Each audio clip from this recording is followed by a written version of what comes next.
안녕하세요. 케니입니다. 네, 이번 강의에서는 관계대명사에 대해서 한번 얘기를 해볼까 해요. 관계대명사에 대해서 얘기를 하기 전에 저희는 품사에 대해서 조금만 얘기를 할 건데요. 많이 다루지 않습니다. 팔품사라고 하죠. 근데 저희는 팔품사까지 안 가요. 간단하게 삼품사만 가겠습니다.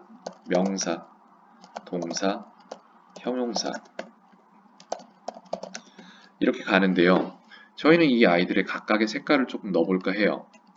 명사라는 이름을 가진 아이들은 파란색으로 만들도록 할게요. 그 다음에 동사라는 행동을 나타내는 아이들은 빨간색으로 만들도록 할게요. 형용사라는 명사를 꾸미는 아이죠. 이 아이 같은 경우엔 초록색으로 저희가 표시를 하도록 할게요. 자, 이렇게 했습니다. 일단은 여기서부터 설명될 게 뭐냐면은 간단한 문장을 제가 만들 거예요. I like the 뭐라고 하죠? I like the bag 이라고 할게요. 해석은 어떻게 될까요? 나는 그 가방이 좋아. 이렇게 됐어요. 자, 그럼 여기에서 여러분들은 해야 될 게 뭐냐면은 단어 하나하나를 보실 때 품사로 구분할 줄 아셔야 돼요. 이 경우에는 I라는 명사, 굳이 말하면 대명사예요. 그 다음에 like는 나는 좋아하다, 좋아한다 라는 행동에 해당하는 빨간색, 즉 동사가 됩니다. The bag은 가방, 그 가방이라고 해서 파란색에 해당이 될 거예요. 이런 식으로요. 그래서 명사, 동사, 명사 이거를 요소로 따지면 이제 주어, 동사, 목적어가 되는 거예요. 그렇죠? 이런 식으로 되는 거예요. 근데 여기서 재밌는 건 뭐냐면은 저희는 이렇게 단순히 말하지 않잖아요. 저희는 꾸미는 말들을 많이 써요.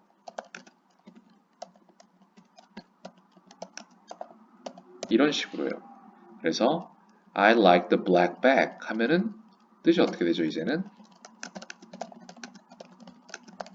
이렇게 해서 검은 가방이 좋아. 이런 식으로 문장이 나왔어요. 그러면 이것도 마찬가지예요. I는 파란색에 해당되겠죠.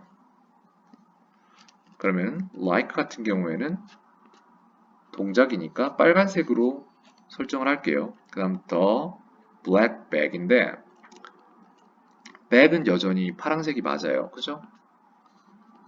이름을 가진 아이니까요. 근데 black, 검은 이라고 이 bag을 꾸며주는 말은 초록색, 즉 형용사에 해당이 됩니다. 근데 이 형용사들의 특징은 뭐냐면은 우리나라 말로 바뀌면은 해석될 때 뭐뭐한 이런 식으로 해석이 돼요.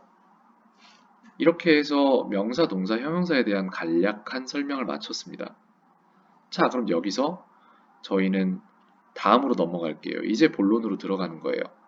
관계대명사라는 게 있는데 이 아이는 뭔가 라고 생각하면은 용어라는 거는 굉장히 특히나 다른 용어는 편리하게 해주는 게 맞는데 영어에 있어서 문법에 해당하는 용어들은 전혀 편리하지 않아요. 제가 볼 때 굉장히 불친절해요. 여러분들이 용어를 보면 볼수록 더 이해하기 힘들 거예요. 처음에 정해놓은 사람들이 영어를 못 배우게 하기 위해서 만들어놨다고 생각해도 참 이상함이 없을 만큼 용어는 정말 불친절합니다. 자, 관계대명사는 뭐라고 생각을 하시면 되냐면요. 형용사라고 생각하면 돼요. 근데 길이가 긴 형용사라고 생각을 하시면 됩니다. 자, 그러면은 이제 저는 이렇게 말해볼게요. 나는 뭐라고 할까요? 파란 드레스를 입고 있는 그 소녀를 좋아합니다. 이렇게 문장을 만들게요. 자, 그러면은 저희는 한국 문장에서도 똑같이 할 수 있어요. 나는 이라는 거는 우리 명사에 해당돼요. 대명사이긴 하지만요. 예를 들어 저 같은 경우에는 캔이라는 이름을 가지고 있기 때문에 이 대명사 자리에 캔이가 들어갈 수 있겠죠. 캔이라는 이름이기 때문에 파란색으로 표시를 할게요. 그 다음에 쭉 가서 그 소녀를 좋아합니다라는 내용이 나왔네요. 저희는 항상 동사에 집중을 해야 됩니다. 영어는 동사의 언어라고 하죠. 좋아하다 라는 빨간색, 즉 동사가 나와 있어요. 누구를, 즉 목적어 또한 명사죠. 그 부분에 해당하는 소녀를까지 해서 저희가 파란색으로 다시 지정을 해줄게요. 자, 저희 하고자 하는 말들이 지금 많이 나왔어요. 나는 좋아합니다. 소녀를. 근데 그 소녀가 어떤 소녀인지를 꾸며줄 거예요. 보실게요, 여기를. 파란 드레스를 입고 있는 니은으로 끝났죠. 이것 또한 형용사라고 보시면 되는 거예요. 그래서 얘는 초록색 부분이 되는 거예요. 재밌는 건 뭐냐면은 그러면은 그냥 초록색이면은 초록색으로 저희가 아까 블랙처럼 이렇게 간단하게 풀면 되잖아요. 라고 말씀하실 수 있는데 파란 드레스를 입고 있는 이라는 형용사가 존재하지 않기 때문에 저희는 그 형용사를 만들어서 쓰기 위해서 사용을 하는데 이때 쓰이는 게 문법 용어로 따지면 관계대명사인 거예요. 정말 말 어렵게 해놨죠, 그죠? 자, 그렇습니다. 그럼 저희는 똑같은 걸 할 거예요.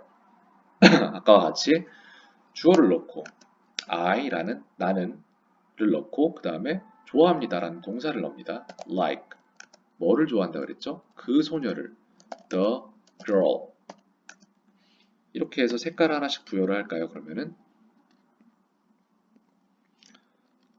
무슨 색깔일지 맞춰보세요. 제가 할 때마다 like는 빨간색이겠죠. I는 파란색이 되겠죠. 이런 식으로 된 거예요. 그리고 그 뒤에 나오는 부분들은 이제 초록색으로 들어가는 거죠. 근데 나 이제 관계대명사 쓸 거야 라는 표시를 해줘야 돼요. 왜 해야 되는지 알려드릴게요. 안 하면은 헷갈릴 경우가 존재하기 때문이에요. 안 해도 되는 경우도 존재합니다. 그거는 조금 이따가 나중에 설명을 드리도록 할게요. 그래서 사람에는 who, 사물에는 which, 그리고 그 두 개를 다 아우를 수 있는 that이 돼요. that이 있어요. 그래서 이 경우에는 사물은 아니죠. 그렇기 때문에 which를 제거를 합니다. 그렇게 하면 이런 식으로 두 가지 선택지가 나와요. who 쓸래 아니면 that 쓸래 이렇게 됩니다. 근데 저희는 that을 쓰면 편하긴 하겠지만 일단 초심자의 마음으로 who를 쓰도록 할게요.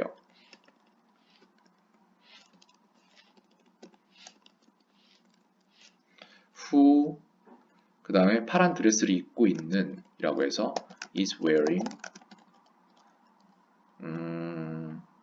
the blue dress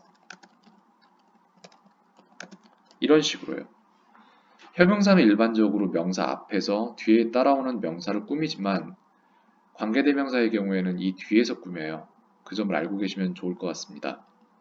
자, 이렇게 해서 문장이 하나 나온 거예요. I like the girl who is wearing the blue dress. 이렇게 만들면 돼요. 이게 관계대명사의 사용 이유예요. 쓸 형용사가 없어서 형용사를 만들어 쓰는 게 관계대명사인 거예요.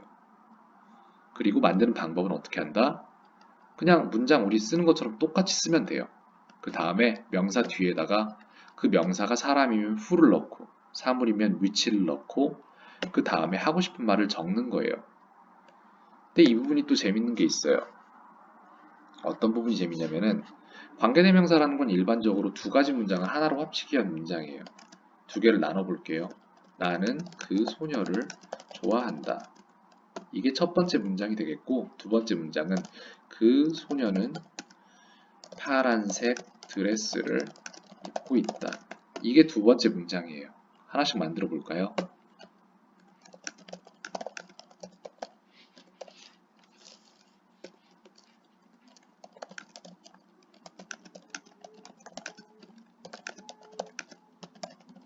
이렇게 된 거예요. 자, 그래서 이 문장을 다시 한번 재구성하자면 어떻게 된다? I like the girl을 가져오고 그 다음에 the girl is 거의 겹치잖아요. 그죠? the girl. 그래서 겹치는 부분 빼요, 그냥. 그 다음에 뒷부분만 갖다가 붙여줄게요. I like the girl is wearing the blue dress. 근데 이렇게 하면은 이게 여기가 주어여서 the girl is wearing the blue dress인지 아니면은 I like the girl 이 중심 문장인지 이게 헷갈릴 수 있어요. 그래서 그 중간에 야, 나 관계대명사야 라고 표시해주는 who가 들어가는 거예요. 이렇게 문장이 생성되는 거예요. 자, 그러면 이번에는 다른 문장을 만들어 볼까요? 이번엔 사물도 한번 만들어 볼게요. I have Nintendo Switch. 이게 첫 번째 문장이에요. 해석은 어떻게 되는지 아시겠나요, 혹시? 나는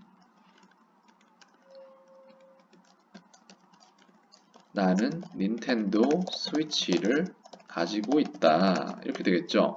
이번 문장은 어떻게 될까요? 저는 이 말을 하고 싶어요. My mother gave me Nintendo Switch. 이렇게 됐어요. 겹치는 부분이 존재하죠, 분명히. 이런 식으로 해서 해석만 해보면은 우리 엄마가 나한테 닌텐도 스위치를 줬다. 저걸 붙이면 어떤 문장이 되냐면요. 나는 우리 엄마가 나한테 준 닌텐도 스위치를 가지고 있다. 이런 문장이 되는 거예요. 여기도 마찬가지로 우리 엄마가 나한테 준이라고 니은으로 끝나죠. 형용사인 거예요. 이렇게 되면은 저걸 대명사라고 부르는 이유를 잘 모르겠어요. 솔직히 역할상 형용사인데 왜 이렇게 헷갈리게 만들었는지 잘 모르겠어요. 나는 우리 엄마가 나한테 준 닌텐도 스위치를 가지고 있다. 이 문장을 만들 줄 알면 돼요. 자, 그럼 어떻게 되죠? I have Nintendo Switch. 여기까지 문장 그대로 오는 거예요. 그 다음에 사물인지 사람인지가 중요하죠. 근데 닌텐도 스위치는 사물이 맞죠? 사람이 아닙니다. which. 그 다음에 저 문장 그대로 오면 돼요. My mother gave me. 근데 닌텐도 스위치. 그러면은 이 부분이 빠져야겠죠. 겹치니까. 저 앞에도 한번 나왔고요. 그래서 이렇게 되는 거예요. 자, 그 다음에 색깔 표시를 하나씩 하자면 이제 I는 파란색이 되겠죠. have는 자, 생각하면서 말하면서 같이 해봐요. 빨간색이 됩니다. 동사니까요. 닌텐도 스위치는 뭘까요? 파란색이 되겠죠. 이름을 가진 아이니까요. 명사입니다. 요소로 따진 목적어고요. 그 다음에 나머지는 꾸미는 말이 되겠죠. 그럼 저희는 이걸 형용사라고 규정을 하도록 할게요. 역할이 형용사니까요. 자, 이렇게 해서 사람에 대한 관계대명사와 사물에 대한 관계대명사 두 가지를 다 만들어 봤어요. 이렇게 사용하시면 되겠습니다. 모르는 부분이 있으면 언제라도 카톡으로 물어봐 주시면 됩니다. 자, 그러면 오늘 하루도 평온한 하루 되세요. 감사합니다.